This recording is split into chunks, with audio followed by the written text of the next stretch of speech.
একটা মিষ্টি মৃদু একটা বাতাস আসবে, এই বাতাস মুমিনদের বগলের নিচ দিয়ে প্রবাহিত হবে এবং যার অন্তরে এক সরিষা দানা পরিমাণ ঈমান আছে ওই বাতাসে তার জান কবজ হয়ে যাবে।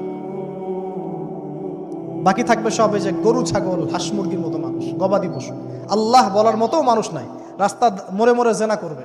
এটা আরো অনেক পরের কথা, অনেক পরের কথা। আমরা ওই যুগ দেখতেও চাই না, বাঁচতেও চাই না ওই যুগে, তাই না ভাই?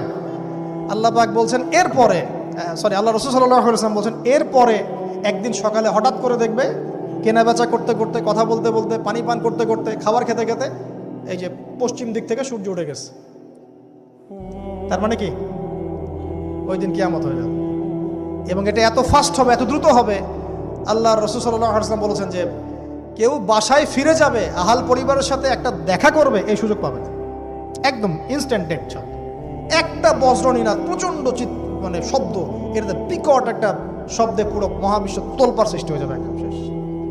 এই হলো সিঙ্গার প্রথম ফুক, শেষ, সব ডেট।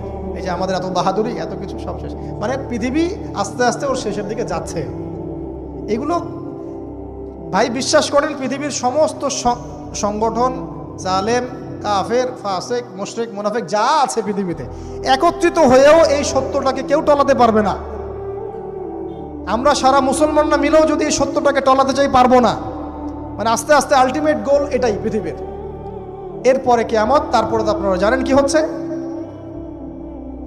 ফামান ইয়া'মাল মিসকালা যাররাতিন খায়রান ইয়ারাহ, এক চুল পরিমাণ যদি ভালো কাজ কেউ করে থাকে তাকে সেটা দেখানো হবে। ওয়া মান ইয়া'মাল মিসকালা যাররাতিন শাররান ইয়ারাহ, এক চুল পরিমাণ খারাপ কাজ